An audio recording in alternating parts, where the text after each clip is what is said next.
Well, welcome to Homeword. I'm Jim Burns, and I am so glad you are listening. Honored that you would be a part of our podcast. And I want to ask you a question right from the beginning. How's your marriage relationship going? Or maybe even another question. Are you engaged or maybe in a serious relationship? How's that going? Is it going in the right direction? How about dealing specifically with a second marriage? Or hey, I know somebody who's on their third. Even some friends listening may be interested in becoming marriage mentors. Well, I have a treat for you today. This is a very different type of a podcast than we've done typically. And I've got my friend Les Parrot with us, and we're going to talk about some of the finest marriage resources in the world. And I actually believe that many of those finest marriage resources have the name Les and Leslie Parrot on them. And we're going to help you really have your marriage succeed by looking at resources that can help you. And I mean, in any direction, wherever you're at on that spectrum. Les Parrot is a New York Times bestselling author. He, along with his wife, Leslie, have been, who, by the way, he married way above himself with Leslie, but we're not talking about that today.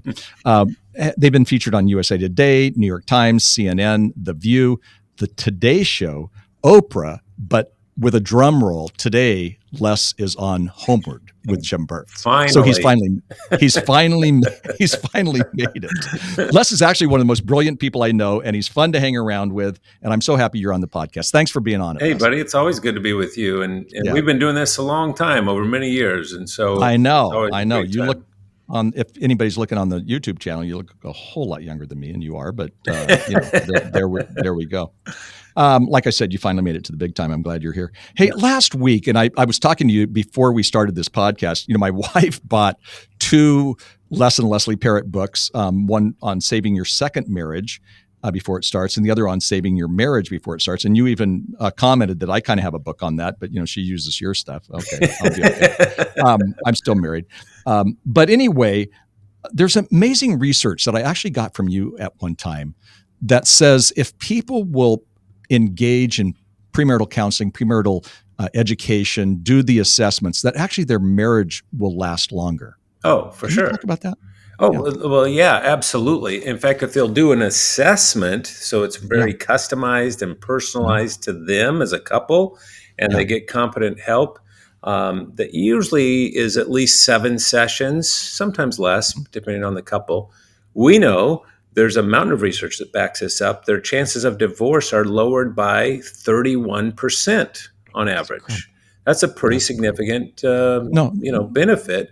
Not only that, Jim, but the level of contentment and satisfaction increases for these couples over the lifetime as well. So there's something about a smart start when you do things, you prepare at the beginning, because what it does, here's my humble opinion after studying this for so many years of my life.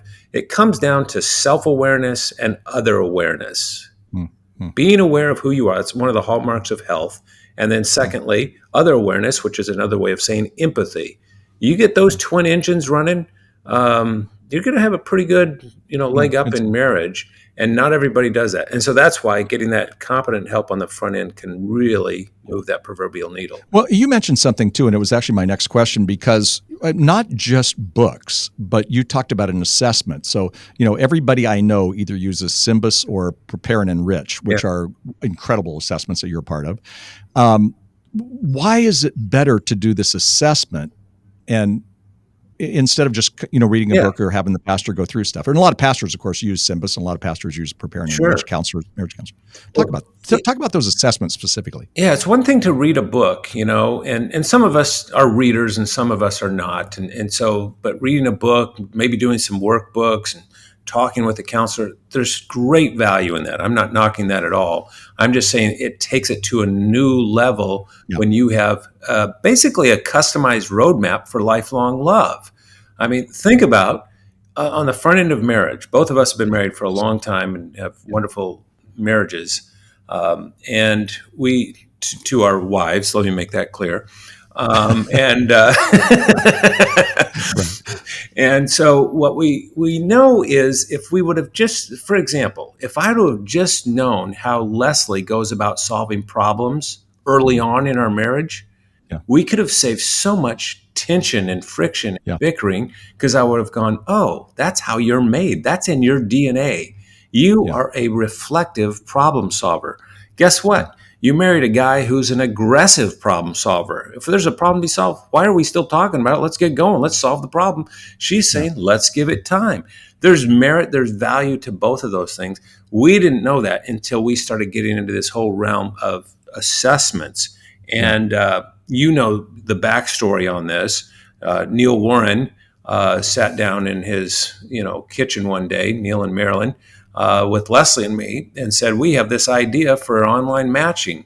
And maybe it could help you with this BHAG you're always talking about. And you know what a BHAG is. That's a big, hairy, audacious goal.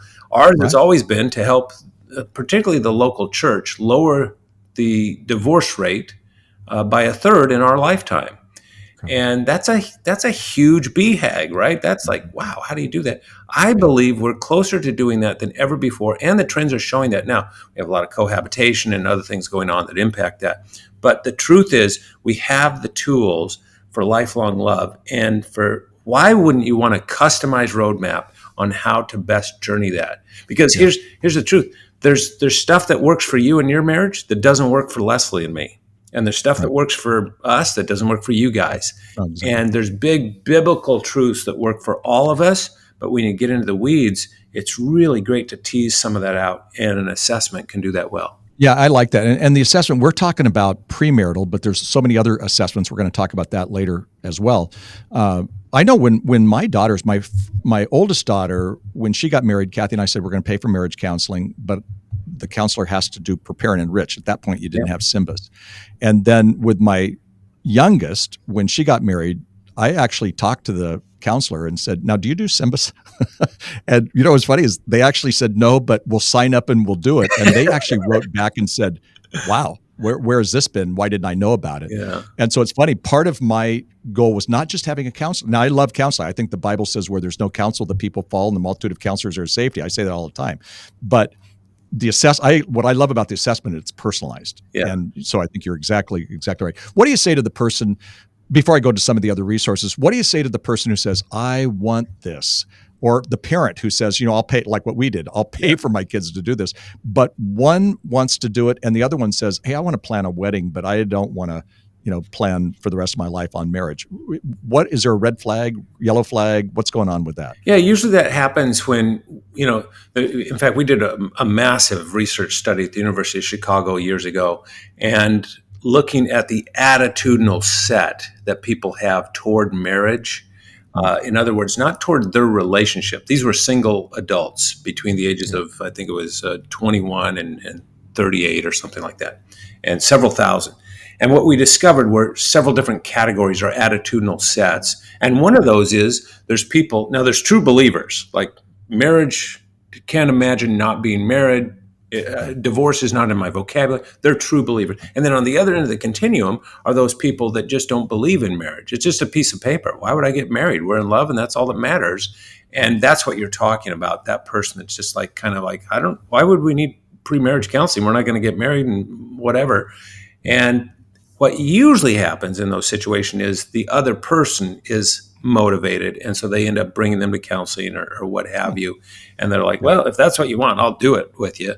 And I love those cases because generally speaking, they go, oh, wow, this is making our lives easier. Why wouldn't I want to do this? Yeah. So that's my initial argument to those folks is. Yeah, no, I buy that. I that's happened to me several times. When I was a pastor, I would do premarital counseling, and sometimes the guy that got dragged, usually the guy instead of the woman a lot of times, but he went, oh, whoa, this is a good thing. And so, yeah, absolutely. Yeah. I see you pulling something off of, wait, most of those are my books. You don't have your books back there. No.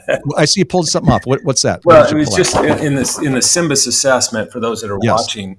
Even if you're not, it doesn't matter. I was just going to list them off. Resolute is the first attitudinal set. Oh, good. And then rational. Now, these rational people, they believe in marriage, but they also are realistic. They go, I watched mom and dad. This is not an easy task. This is going to be a big mountain to climb. Right.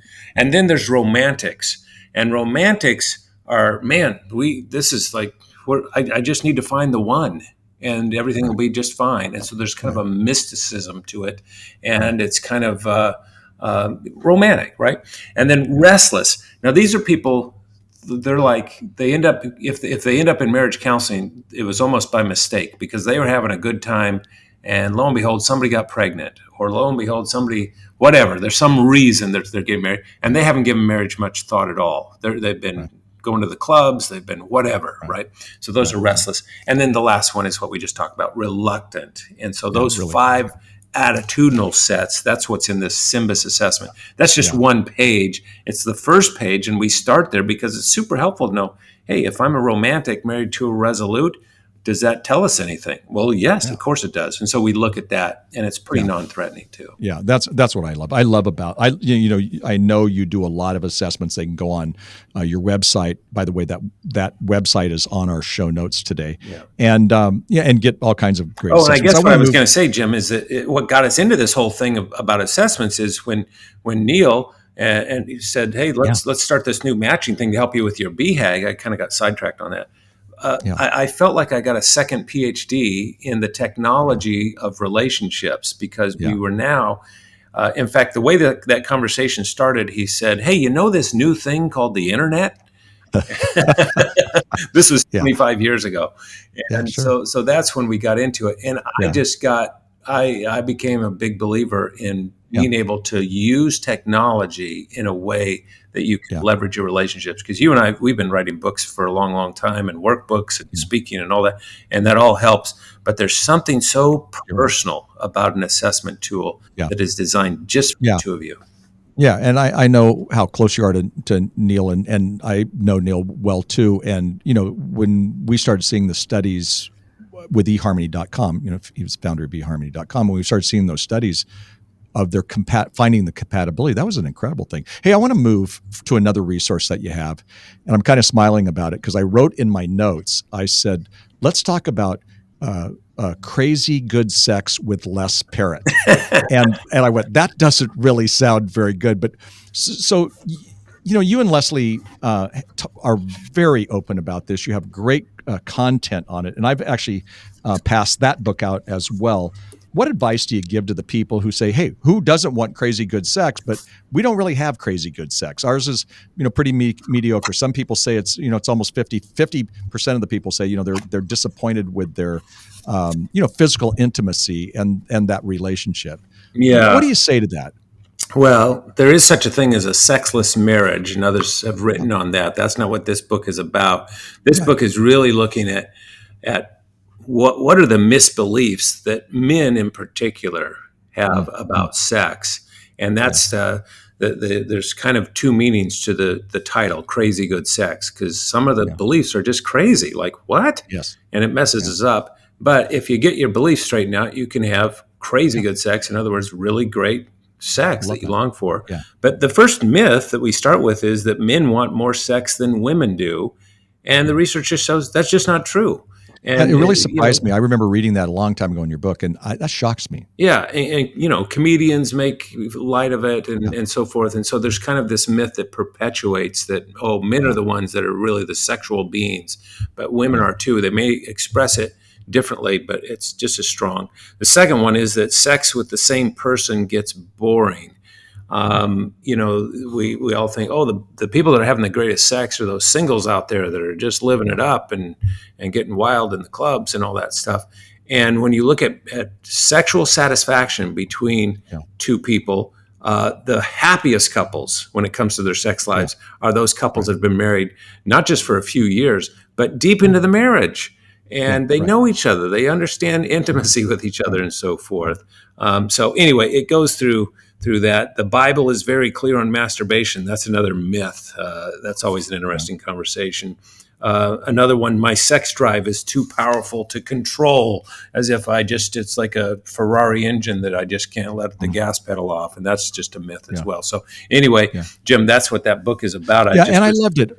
Talking about go ahead. I was just going to say that this was not a book that I set out to write. I didn't think, I really want to write a book on sex. It was my publisher that just said, hey, somebody needs to write to address this topic. And so that's how that book came to be. And I said, well, let me look into the research a little bit. And I realized, wow, there's some corrections that need to be made. Yeah, you're right. And what I loved about it was that you talked about the myths, because when I read that book, I went, wait, is he right on this? Because I'm thinking I know what I'm talking about on some things. And I went, seriously, like the one on like you said, comedians, everybody would say that men have a higher libido and whatever. And I was like, what the world? Anyway, it was really a great way, I think, to do that. I want to move to one more, Yeah. and then we'll move into. This is Jim. This is your life. I don't remember that show, but I remember the concept. It's like you're reviewing my whole publishing. I am. I could do a lot more because I, as you know, love your material. You and Leslie wrote a book called The Good Fight. And not only was that a great book on conflict and how to fight right and fair, but also I've talked to people who've heard you and Leslie speak on this subject, and they go, this is life changing. Here you go, you pull them out. I need to do that with a couple of my books, but you pull them out. I could talk on great holiday ideas for youth groups. I wrote that in 1983. I don't even know where that book is. I'm just teasing you. But on the Good Fight. I mean, the concept is so great. Conflict can take you negative or it can take you positive. You guys do such a good job with that. Just give us a little hint of what and why people need to work on the conflict and learn how to fight right. Well, yeah, conflict is a huge skill set for couples, and we ignore it. Yeah. And right here in my home city of Seattle, a fellow by the name of John Gottman was at the University of Washington, did yeoman work on that for years and years. Probably one of the most well-known relationship researchers out there. Yeah. He's retired, but still getting it done. But anyway, Leslie and I dove into this topic really for ourselves. I'm sure you're like this too. Sometimes you just write a book for yourself. Like, I really want to understand conflict. Here we are. Leslie's a marriage and family therapist. I'm a psychologist. And we still have these fights where our relationship seems to, go off the rails. And why is that? We know what to do. We've read the research, Why do we still have conflicts? And so we really kind of dove into this and read all the studies, all the research stuff that nobody, only marriage nerds read. And so this became a real pivot point for us in our relationship. And so we put it into this book. We often say, Jim, conflict is the price you pay for deeper intimacy. If you know how to fight a good fight, it can actually bring you closer together. And most of us think, the goal is to, avoid conflict. And it's not. The goal is to avoid bad fights, but embrace good fights. Bad fights, of course, pull us apart. Good fights bring us together. And so that's what this book is about. It's called The Good Fight. And it's all about how do you have a fight that actually does that. And we get into your fight type. We get into all kinds of stuff. What are the ingredients of a good fight? You want me to go through the ingredients of a good fight real fast? Do it real fast because I got more stuff I got to talk to you about. Let's keep going. Okay. Just be one of the things that I really appreciate, this is like the affirming Les story, but I've told people this behind your back all the time. A Parrot book is both well-researched and practical. And a lot of times for me, as a person who reads a lot in the world of relationships and marriage, I either get research, and there are people who are great researchers, but they don't really give you much practical, or it's super practical and it's a story about their life, but I didn't really go, well, why do you feel that way, or why do you understand it? So that's my compliment. Very kind of you. Well, I appreciate that, and that means a lot to me coming from you too. But I write like I would want to read, and so if somebody's giving me their opinion, I want to know: is this just your opinion, or do we know this is really the truth? No, and that's what I appreciate. That's what I appreciate about you, very, very, very much. I'm not looking for anything. You don't have to buy me dinner next time we're together. I have a feeling. I'm on a. I love Les. The last time we had dinner together, I think we went Dutch, as a matter of fact. So let's just keep it at that. Yeah, but you had a very nice dinner, and I just had salad because I couldn't afford the fancy place we're at. Anyway, great stuff, great resources, and we're going to take a real quick break, and we'll be right back with more on how to have better love with Les Parrot. I didn't mean to say that. That's just horrible. Now I've said that twice. As I mentioned, I really believe that Les and his wife Leslie too, who honestly is an incredible woman, are some of the finest and most healthy relationship people in the world, and I truly mean that. You can find out more about Les and Leslie and their resources on our podcast page. And when we come back, we're going to talk about what I think is a major incredible assessment. I just went through it. I don't have the results yet, and I'm kind of whining about it. I'll tell you about it in a minute. But we're talking about how to have better love. We'll be right back. Hey, I'm Kelly Fellows. Did you know that Homeword also has resources for parents and married couples? You can find all those resources at our website, homeword.com. Also, check out our YouTube channel, where we create 1-minute video vitamins to encourage parents and to resource couples. Check those all out at YouTube/Homeword and also our website, homeword.com. Now let's get back to our podcast.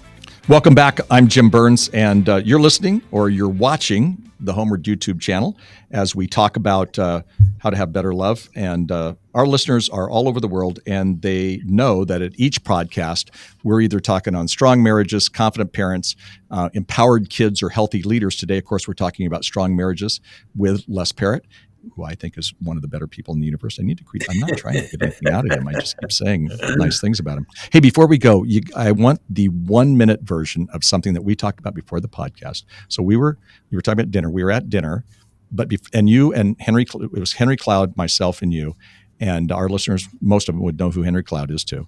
And you guys, we were at the White House, and I went to go get a coat, and so I didn't hang out with you guys. And you took well, I don't know if it was a wrong turn or the right turn, but you ended up in the press room. You say that so casually. We were at the White House, like we're there all the time or something. So maybe you are. I'm not. Could you confess your sins to all of these listeners? Well, it wasn't any dastardly deed or anything, but I'll tell you, it was just we had been at this meeting on mental health and kind of an initiative from the White House on mental health and relationships. And so we were all walking out of that. And Henry, who's a good friend and has been for a long time, I just said, hey, look at that sign down there. It said something about the FBI or something like that. And so we kind of peeled away from the group just for a second to look at it. Well, before we knew it, we were the only ones standing there and the group was gone. And so we ended up walking out of another door. Well, we were walking into places that we probably shouldn't have been walking, and no one was stopping us. But it wasn't like we were trying to be bad guys. It was just it was just how the path unfurled before us, and before you knew it, here we were in some pretty sacred places in the country. Press room. You guys, I get to the dinner, and you guys are giggling, and you're showing me a selfie with being in the press room. Yeah.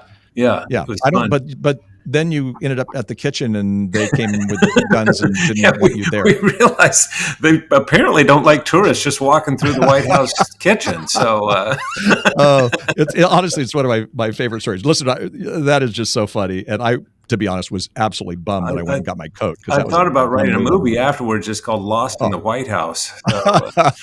That's funny. Hey, I want to talk about something we're calling this How to Have Better Love, and you actually have an incredible betterlove.com assessment, and it's a great assessment tool. And what's funny is I had said to you, we kind of went back and forth.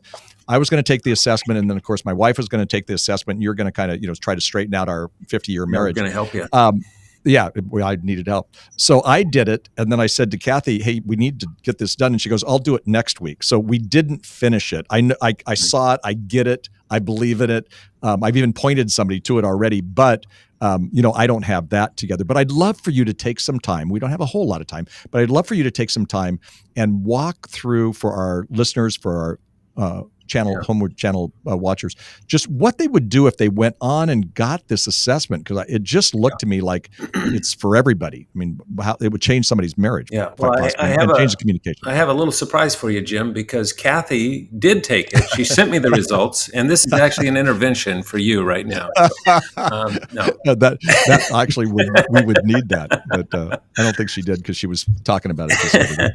No, here's the concept. It's super simple, and it's actually very fun. But you just go online, you go to betterlove.com, and you begin to answer a series of questions.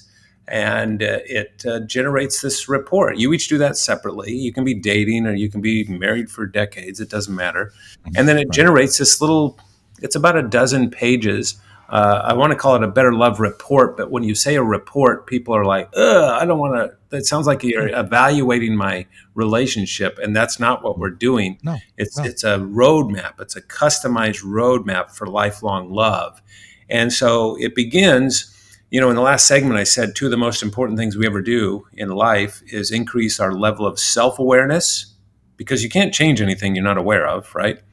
And then secondly, increase our capacity for other awareness, that ability to be curious about others, to have empathy for others, to know how to ask a follow-up question. I'm going to get sidetracked for just a quick second because I'm so fascinated by this. Harvard Business School did this study recently on the single most important question that we ask each other. And I thought it was going to be like, what do you do for a living or whatever? They said the single most important question is the follow-up question. People don't ask the follow-up question. What do you do for a living? Oh, I'm a psychologist. Oh, that's interesting. I have an uncle who's a psychologist, and blah, blah, blah, blah, blah. And we feel like we need to talk more instead of saying, how do you like being a psychologist, or whatever the follow-up question is. But anyway, it's that other awareness, that curiosity, those two things. So this little assessment, Better Love, helps you do just that. It begins by looking at how you're hardwired, how God made you as a person. And are you fast-paced or slow-paced, by the way? Are you task-oriented or people-oriented? Well, I happen to be fast-paced and I'm task-oriented. Leslie is fast-paced, not as fast as I am, but she's fast-paced and people-oriented. Well, that means we're very different in so many ways. If Leslie comes into my office and says, hey, do you have a minute? And I'm in the middle of an email or something, typing away, I don't go, oh, yeah, come on in. Let me interrupt everything. I usually just put up one finger. I don't even say anything. Like, she knows that means just give me a second. And then, which finger? It's a good finger. It's the index finger. That's okay. I just wanted to make sure. Yeah, thanks for clarifying. But if I go into her office and I say, hey, you got a minute? It doesn't matter what she's doing. She's in the middle of something. She drops it all, spins around in her chair. Of course, come on in, sit down. What's going on, right? She's people-oriented. I'm task-oriented. So it's those kind of things, having that awareness about how you are designed. Jim, what if you went home tonight and Kathy said, hey, I need you to do something for me. Are you willing to do something for me? And you go, of course, honey, I'll do whatever you need. She goes, I need you to write. Are you right-handed or left-handed, Jim? Right-handed. Yeah. What if she said, from now on, I need you to write only with your left hand? You'd go, why? Oh, I can't explain it. Life is better when you're writing with your left hand. I just want you to write with your left hand. Can you do that for me? I'll try. This seems so weird. It doesn't feel natural. And let me try writing my name. And you'd write Jim Burns out and you'd go, I guess it's legible. It doesn't look like me. It doesn't feel like me, right? That's what it's like when we're trying to convert our spouse. If I try to convert Leslie to be task-oriented rather than people-oriented, right? Now, we help each other. As iron sharpens iron, we can help each other be better and be the best version of ourselves. But deep down in our bones, we're still who we are because that's how God made us. So that's the platform of this whole Better Love thing, is getting awareness on who you are. And then, Jim, we do something that no other assessment tool in the world does. Look at the unique chemistry between two people. And we look at how that, do you know there's never been a marriage like yours before? And there never will be again. It's like two fingerprints coming together. It's a unique combination of things. And so then we take that information, apply it to all the usual suspects: communication, intimacy, conflict, time management, all the stuff that is a part of a married life, and look at it through the lens of how each of you is designed. And that's why when people go through this Better Love assessment, it's light bulbs going off right and left. Oh my goodness, wow, that explains why I've always wanted you to do. It's just like grace comes into the relationship, patience comes into the relationship, more love, more humor, less bickering, all the things that we want. And so that's how we know it's measurable. The level of contentment, satisfaction, happiness begins to increase in the 7 weeks following you taking this and doing the action plan. You will increase your level of happiness by nearly a third. That's huge. Wow. Think if you could just be happier tomorrow in your marriage by 2%, it would be huge. I'm talking about by over 7 weeks, a third. And we know that from independent research. So that's what the Better Love assessment is all about. Yeah, I want to suggest to you all to go to betterlove.com. You know what we're about here at Homeword is we're about people getting the resources to be helped in whatever they need. And, I did it. Like I said, I haven't got the results because you can't get your results until Kathy does the rest of it. Yeah, she'll do it. But even doing it, I realized that we were going to have some good conversations. And as I've said many times, and I'm quoting a guy who's closer to less than to me, but his name is Neil Clark Warren. I say this all the time. He taught me, I was in his office, I was in the lunchroom, and he said, but Jim, communication is a learned trait. And, that changed the game for me. And with these kinds of assessments, it kind of forces you to have understanding, but it also forces you to have some good conversation about it. And, I know when Kathy and I have done assessments before, even simple assessments where I'm the extrovert, she's the introvert, I began to embrace her differences. And I think you can get that when you take a look at something like this. So anyway, betterlove.com. I can't believe it, but our time is up.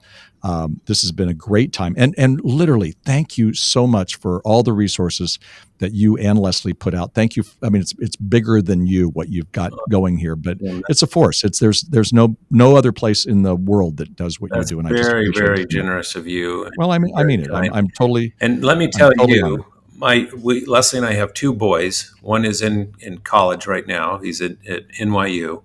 The other is in graduate school in Southern California. And both of them learned about human sexuality, because of Jim Burns, because of your little books for kids on how to do that. And you sent those to me at just the right time. I think they had just come out.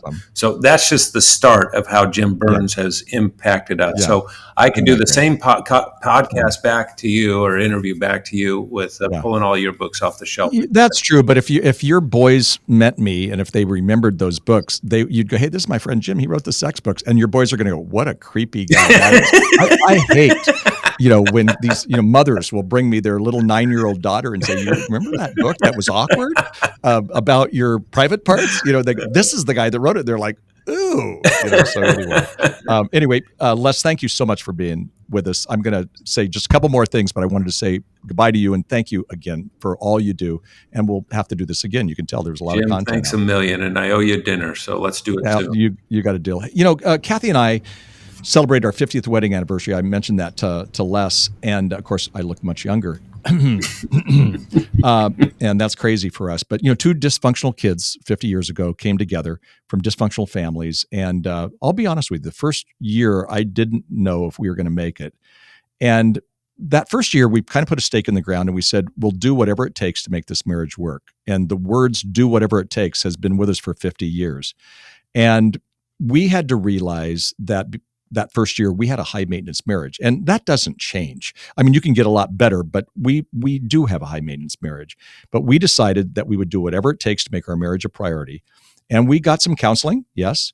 And we committed to a weekly date night, and we found the resources needed, and we've continued to look for those resources. And honestly, many of them, as you can tell, have been Les and Leslie's. I've never regretted that. Saying do whatever it takes. And I'm not saying we have the perfect marriage. In fact, for our 50th, my daughters got together and gave us a candle. I don't think they were big spenders, but it said, happy 50th, annoying each other for 50 years and still going strong. And we now have that right, in the main part of our kitchen. And we just laugh at that.